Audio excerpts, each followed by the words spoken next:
Alrighty, Griffin Della Penna back here again with another CAA Insider Alumni Edition episode. And today it's all about the Hofstra Pride. We Yes, have a sir. men's basketball alum here with us today. He's one of the best in program history, a first team All CAA selection in his final year, and then was the most outstanding player in the 2020 tournament. Since then, he's played professionally. Mr. Desure Buie, thanks for joining me here today. Thank you for having me. So we're That was a gonna great introduction, by the way. I try my best. I think you're gonna like some of these questions. I did my research too, so hopefully afterwards you can give me a good grade on it. But we're gonna go all the way back before your time at Hofstra. You're a Bronx native. You had six older siblings. When did you start to fall in love with the game of basketball? As long as I can remember, to be honest with you, I've loved basketball. That was my first love. I started playing when I was like 4, 5 years old. So yeah, I've Wow. always been into basketball. And the level of competition, especially in New York City, it goes without saying. But how was that growing up for you, and how did that really help you grow as a player? I mean, playing in New York was is different, because we're not in the gym. We outside, playing outside a lot on the playgrounds and stuff like that. So I was always small. Still to this day, I'm still the smallest guy on the court, but even when I was younger, I had to learn how to get my shot off. So that helped me later on in life. And I had some great coaches coming up, like playing with Gauchos all the way up until I was in what, seventh grade. I had a great coach, Science Map. So he taught me a lot about the game and my development was really good. My brother really actually taught me how to play, but Science Map took on that role of like teaching me the game. And then after that, you went to Wings Academy in the Bronx. You were a Class AA first team pick. What was your recruitment like in high school? As far as colleges, Yeah. I started getting letters my sophomore year, so I played varsity. I played my first year. I played JV actually. My sophomore year, I played varsity with Billy Turnage. It was great. So I started getting letters. I think my sophomore year, I started getting letters from like Dayton, like 810 schools and stuff like that. Um, I had offers from the MAC. Hofstra offered me. It's funny because Hofstra, I went to the team camp. So Hofstra offered me, I think my sophomore year, maybe my sophomore year, or my junior year, probably my sophomore, I think. So they was like one of the first teams that offered me. And it was Fordham, and Seton Hall offered me back to back, and I think Hofstra was like third school that offered me. So you were getting a lot of good looks. I actually, when I was doing my prep for this interview, I found a recruiting video of you in like 2013, and they were asking you about some of the schools that were offering you at the time. Hofstra was one of them. And when you were asked what school you wanted to go to, your answer, even at that age, was whatever school I'm going to be the best fit at. Why was Hofstra the best fit for you in your college journey? At Hofstra, we call it Guard U, It's a good and name. Yeah. I mean, going to play on the Speedy Claxton was an honor. Playing with a all-time great, the best out of Hofstra. And it's just like learning from him was the best thing that happened to me in my career. To be honest with you, but Hofstra was a no-brainer for me. They had a great point guard, Wanye Green. He was a senior. Um, the coaches actually wanted me when I went up there to play a couple times. The team was very welcoming, and I felt like I fit right in. So he once Wanye left, I felt like I can just take over. It took time though for me to be honest with you. It took time. I didn't just take over right away, but it took time. And I learned a lot though my freshman year, and that was important. So I felt like it was the right situation with the right people, that actually cared. It was bigger than basketball. Speedy has been there since, to be honest with you, I don't remember exactly where I was at. I think I was at Boo Williams. I had a game at like 8 a.m. Like it was like 9 a.m. or something. It was a very early game. No coaches was there. Speedy was one of the people that was there right under the basket. And that stuck with me for a long time. And he was in communication with me for a while. When he can speak to me, we spoke a lot. So that came down to it also. Yeah, that had to be great. A guy who not was just a great player in that program, but then to go to the NBA certainly hold a lot of value there. So You then get to Hofstra. There was a New York Post article as well that I saw that kind of chronicled your Hofstra journey at the end of your career. But the part that I really liked about that, it talked about your first semester in school. Why was that a big turning point for you in trying to develop, not even just on the basketball court, but in life too? All right, so this story is crazy. It was one teacher. She just assumed, I guess, that like basketball players, we just get whatever we want. We don't work hard. Like we don't do no work. We just get scholarships. We come to school for free, and that's that. She didn't think I took an SAT. I took my ACT. She didn't believe any of that. I guess she had no knowledge. So now that I'm grown and mature, that now I don't fault her for not knowing. It's just like she had no knowledge. But she was wrong. Hey, sorry. She was wrong for how she treated me and my other teammate at the time. So she had no knowledge of, what we do and how we got there. So she just was like kind of picking on us in a way.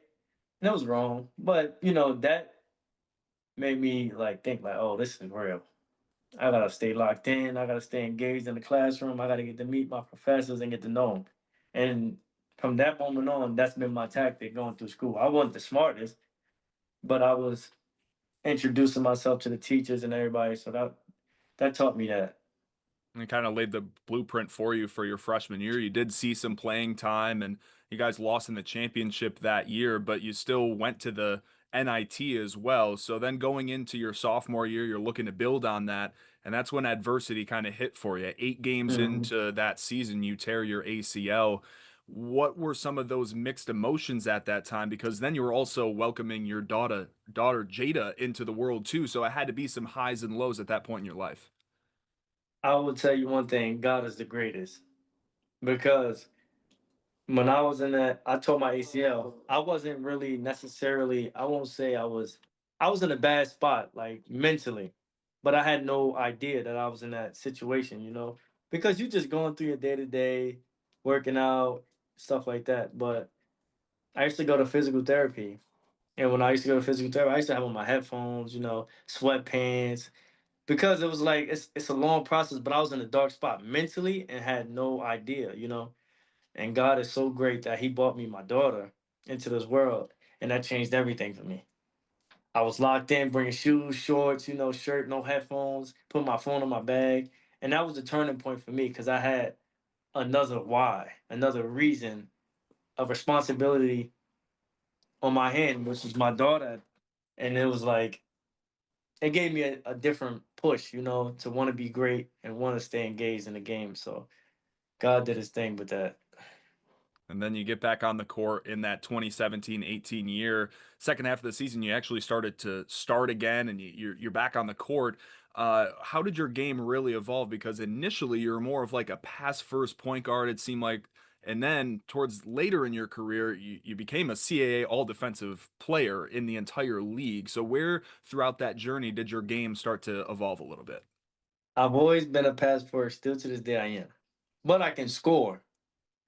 So, and this is a little gem for the younger guys that's gonna watch this or maybe see it.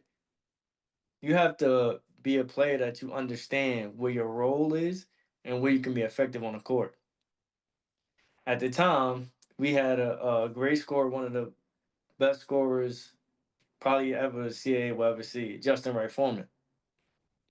So he was the scorer, which I understood. I knew I can score, but that at that time, it was better for me to do other things, which is create, get the team going, make shots when I'm open, score when I have to. But Justin was our scorer. Elijah Pemberton was our other scorer, secondary scorer. So I have games when I, get a couple points here and there. But at that time, we needed defense. We had enough offense. Everybody could score, but we had those two guys that was our main scorers at the time, which I was like, okay. I used to get a lot of steals in the zone, but I had to find something different that could keep me on the court for a very long time. So when I started to do that, I played probably 36 minutes of the game, you know, and I had no idea that I was even in a race because it was just me just playing, you know. And to be honest, with you, it was probably late in the season with Mahalik and Speedy came to me. It's like, "Yeah, you know, you could possibly get Defensive Player of the Year if you keep, staying engaged." So that was like, it was very late in the year, but that still drove me to continue getting steals and being pesky on defense. So You just kind of mentioned his name, and I was going to ask about it later. But Coach Mahalik, I know him, so I went to Canisius for undergrad. He was at Niagara, was running the MAC until he got then to Hofstra. What was it like playing for him during your time there? man, Mahalik, one thing about him, he's gonna push you to the ultimate limit. And Mahalik is more of a like, he's a guy that's gonna make you think like, dang, like, am I doing enough? Like he's gonna push you to that limit. But he was the perfect guy because he didn't give me anything. Everything that y'all saw, I earned it through my process of being at Hofstra. Nothing was given to me, and that's the thing that I cherish the most from being at Hofstra and playing with my coaches and my teammates, whatever, is that being there, I earned everything. None was given to me, so I can appreciate that, and I can take that with me for the rest of my life. Because like even though like even now, like I'm always feeling like the underdog, and I gotta prove myself, and I like it that way. To be honest with you, because it gives me a drive to want to do great things. But definitely playing with Mahalik was great. And that underdog mentality was certainly seen. So in the 18-19 season, you go to the championship. You ended up losing to Northeastern. You were in the NIT. I bet that still is tough for you to swallow. But going then into your final year, you're now the leader. You mentioned Justin and how he was kind of that number one scorer. What was the motivation heading into that season and trying to do it for him and also end your career at Hofstra on a high note? What was crazy is that going into my senior year, remember I told my ACL my sophomore year. Me and Speedy worked out. Like he was my like assigned guy to work me out because he recruited me and everything. Me and him was very close. And obviously he's a point guard. I'm a point guard, so he got a lot of stuff to teach me. But through my 4 years, well, my 5 years, obviously I was hurt one year, but I've never felt better. Like he told me because he went through the same thing. He tore his ACL. So he told me it's gonna take time. It's gonna take time. You gotta keep going, keep going. By the time my senior year came, I remember we was working on this summer. I'm like, yo, Speedy, I feel so great, man. Like my legs feel good. Like I think I'm back to my normal self. And that summer, losing a scorer like Justin, that's 27 points. We gotta figure that out. And I didn't go into the season thinking like, oh, I'm gonna be the guy. Like I told you, everything was earned. Like we went in practice from the preseason on. I just became that guy over time. Even like our first game, we lost to like I don't remember what team it was. Like it was a team that we should have beat. We should have beat them the first game. I remember that, and it was just identifying our roles. Like who's gonna be this, who's gonna be that. But over time, during that preseason, I took on that barrier. And it was good though because I have I can pass and score, so it was kind of hard to guard us. When looking at these stats, it proves everything you just said going into that senior year. So in your last year, you averaged 18 points. It was 10 points the year before, 6 assists, about 4 rebounds, and 2 steals, and you made over more than half of your threes at 75. You only made 33 the year before. So could you almost like, I guess in a way, surprise yourself that you had that kind of scoring ability? Or was it just, like you said before, that was always your role? You had to just play to your role. And now, as you start to feel out that process, man, I actually can be a go to option. Uh, I've always been a pass first, but I've always been scoring. You know, like in high school, I was scoring like that too. I was scoring a lot in high school, averaging around 17 and like 10, whatever the case may be. So I've always been in that area. But when you go into like different levels, you got to be able to play with anybody because everybody's just as good. Everybody can do what you do, but you got to do something that's special that's gonna keep you on the court. So I understood that, and that was the roles. Like I said to you earlier, for the young guys that's gonna watch, it's about roles. You got to be able to fit in, no matter who you playing next to. You got to be effective. So for me, defense was I had to key in on that.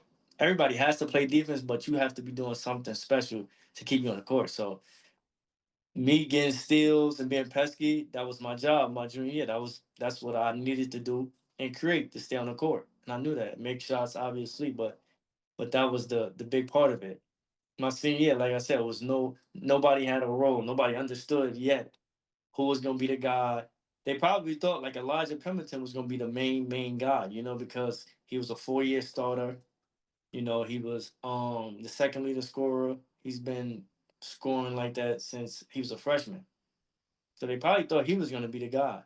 But it just the way it was going that I ended up being the guy. But he was still a guy right next to me.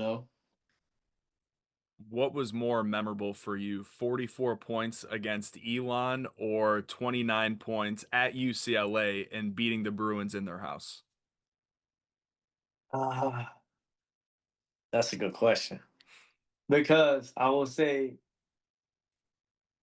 I scored my 1,000th point against Elon that game too. Okay. I had a That's another conversation. added layer. Yeah, I had a conversation with one of my good friends. He was our manager. He asked me. His name is Darian Jackson. He's an agent now, but he was our manager at the time. He asked me. He's like, "Yo, you know how many points?" Just when I was on my way to the arena, he asked me like, "Yo, you know how many points do you need to get your 1,000 point?" I'm like, "No." He's like, "Well, you need 32 points. You could get that today." I'm like, I'm gonna go out there just play. I might get it next game." He was like, "Bro, you could get that today." And my fast break still was 32. That was my 32nd point, and then going into that game, it was So that's what makes it special. That I scored my 1,000th point during that 44. UCLA was huge too. Yeah, that's a tough one to beat. Both of those are pretty awesome. I And don't- Yeah, I remember that game like it was yesterday. 29. I think I had 7 assists, 0 turnovers. That was a great game. It was fun. Yeah, that was a great win. That was probably like our biggest win since. Oh no, my second biggest win probably since I've been at Hofstra. I would say like in non-conference.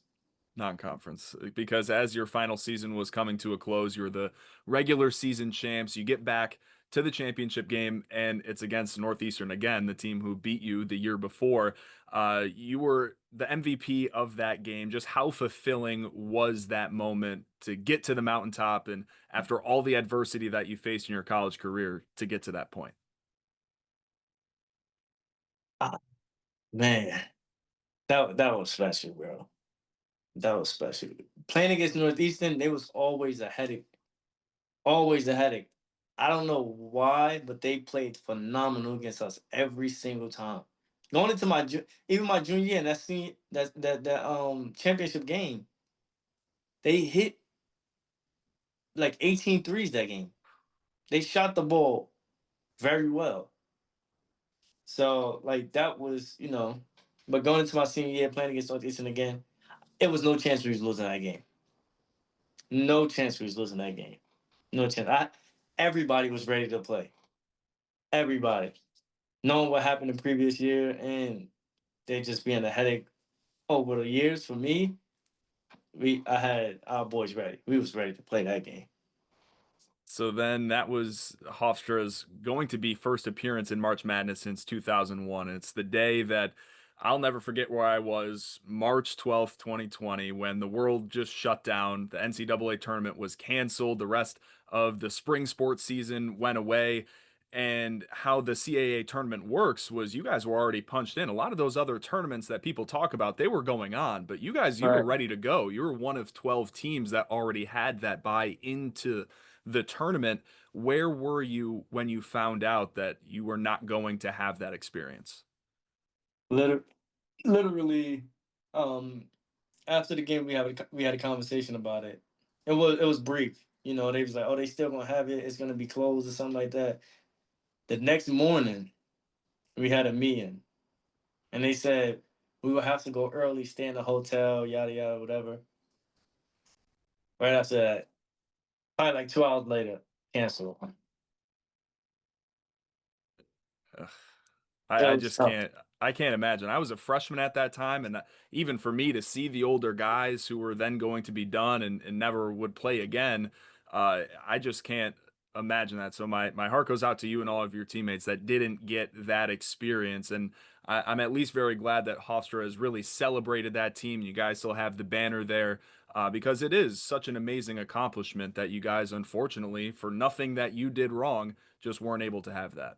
Right. And that was the we went to the championship, what was that, 3 times out of my 4 years. We finally won that third time, but not being able to play in the tournament ever, it's very tough. It's very tough. Can't lie to you. I wish I could have experienced that. But like I told you, God make no mistakes, so that everything happened for a reason. And there is a lot to be happy with because you then got your second degree. You're the first member of your family to graduate from college. And your senior year, you were one of 30 people in the country to get the Senior Class Award. And just some of the things about that are based on community, classroom character, and competition. How much pride did you take, not for what you were able to accomplish for Hofstra on the court, but things like that and being able to just be a great staple for Hofstra athletics away from the basketball court? I try to be the best person I can be at all times, to anybody, because you never know what the next person is going through. And my senior year, we had I don't know what to call him. I don't want to call him out his name, but he came and spoke.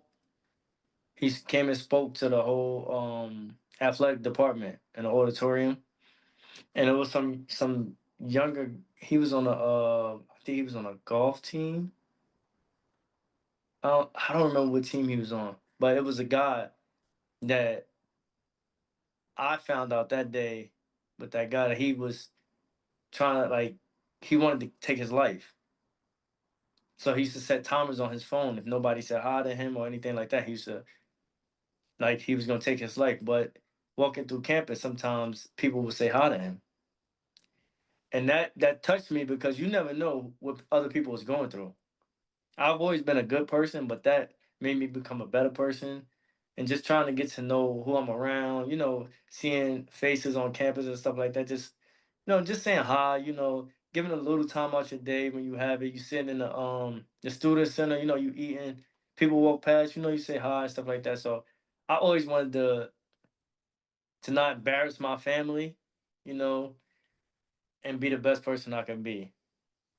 Yeah, that's a very mature answer. And uh, so we talked kind of away from the basketball court, some of your final basketball stats. Which one of these is your favorite or what you take the most pride in? Your fourth all time in assists in Hofstra history, sixth in steals, second in games played. You were first in games played, but that was, I think, 2 years ago that you were overtaken by one of your former teammates in that, or third in free throw percentage. Which one of those do you take the most pride in? Like, who passed me on most games played? I think it was I would have to go back. Maybe Oh, okay. Jordan Ray. Is that Oh, his name? Jalen Ray. Jalen, yes. Right, right, right, right, right. Yes, yes, yes, yes, yes. Okay, you said it was steals, free throws, assists. You know what? I would say assists. It's a good one. I feel like, remember, like I said, there's a process that I went through at Hofstra. But if I would have played a lot my first year and my sophomore year, I would have broke all of them. Yeah. I mean, if you were already up there and coming back from injury too, you weren't kind of feeling like yourself. I certainly think you have a good case for that. After your Hofstra career was done, I read on your bio that you always wanted to become a professional basketball player. Just kind of chronicle your journey for me after you were done collegiately, what the next steps were you to become a pro and go overseas. It was hard. Like you said, I didn't play in the tournament. All of, like, the workouts and everything, the camps was closed. So nobody did anything. So coming from a school like Hofstra, mid-major, it's kind of hard to just go to the top of the scale. Obviously, I wasn't going to the NBA. So me going overseas, you still have to, take steps. So I started from the very bottom overseas. I went to the Netherlands. I got a contract in the Netherlands, and then 2 months later, COVID hit there. shut down my whole season probably till February, but I came back home. I admit I was a little homesick. But I came back home, went to the G League for that month. Didn't really do much in the G League. It was the bubble. Um, then the next year I went to Slovakia, which was big for me because it was a humbling experience. So that season was good. It was a good season. I ended up getting MVP. We made it to the championship. Uh, had 48 in the finals game, but we won that game. But in the series, it was game three about to come up. I caught the flu, so I didn't play. They smashed us, and then we lost. Oh, Then I went to Turkey. I was in the second division in Turkey. Which was a great experience. It was cool. It was cool. Um, then I went to Germany, played in the BBL and Champions League. That was a great season. Um, in the BBL standards, we could have did better, but we did way better in Champions League. mhm. And then last year I was in Lithuania, which was they fired my coach midway through the season, which we was on a rocky up and down scale, and now going to Italy to play for Sassari. So it's been well, it's been a journey, but I'm thankful and I'm grateful of it all. Even like there was the COVID thing, like like I said, God makes no mistakes, so that happened for a reason. And maybe I just needed to continue to be the underdog so I could be hungry and keep climbing. So, I'm grateful for everything, it's a process and I'm patient. One of the things I've always found interesting about overseas basketball is those different leagues, they almost have like different styles of play. How did you kind of also develop in that adjustment and transition? Like you said, I think that was like 5 different countries that you just named Yeah. and the different styles that you had to play. I mean, I'm a point guard, so like my game is for me it's being shifty, a little crafty and my IQ. As long as you know how to play the game and then you have the skill set, you play anywhere. So like some people may have the skill set but not have the knowledge of the game, and that it shows at times. But when you playing overseas, you gotta have the knowledge because they're taught to think the game, So for me, it wasn't. It's been a smooth transition.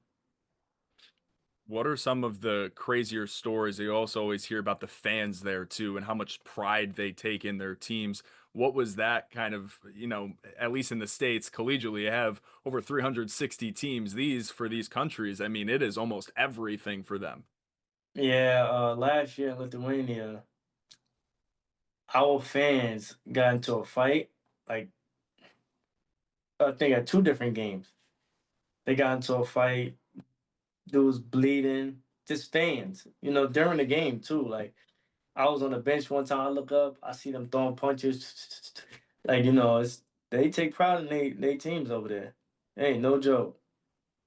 And you also are kind of built in and being able to travel Europe in the world. How cool has that been for you to have that experience?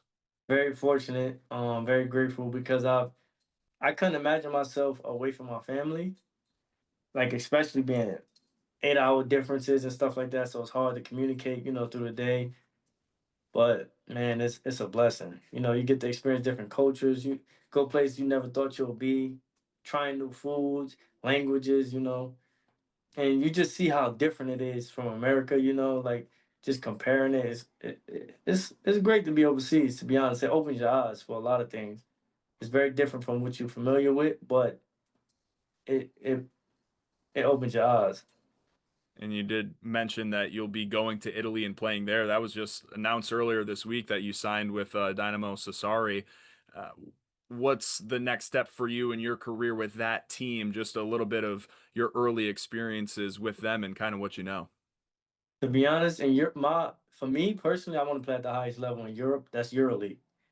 So for me, it's just me trying to just keep going upwards. Not being stagnant.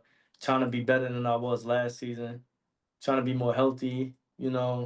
Um, and doing the things that I need to do for us to win. Because you don't win in Europe, you won't be going nowhere, no matter what you do. So trying to get on a team that I can, you know, impact in a positive way and win. Yeah, this has been a lot of fun for me getting to know you a little bit better in your path. And I've ended each one of these interviews the same, talking to alumni. What does Hofstra mean to you, and how did they propel you to the success that you've had in your life? Man, culture means everything to me. You know, watching me come in as a young kid to leaving as a man with a baby girl, I can't ask for nothing more. You know, um, like I said, the coaches they were different. You know, they weren't just focused on basketball. Like they was guiding me through life. You know, and teaching me what to be prepared for what's next. So Hofstra is just my second home. I love it, forever love it. Proud for life. And before we let you go, let's see the jersey, Oh if you yeah. can. Come on now.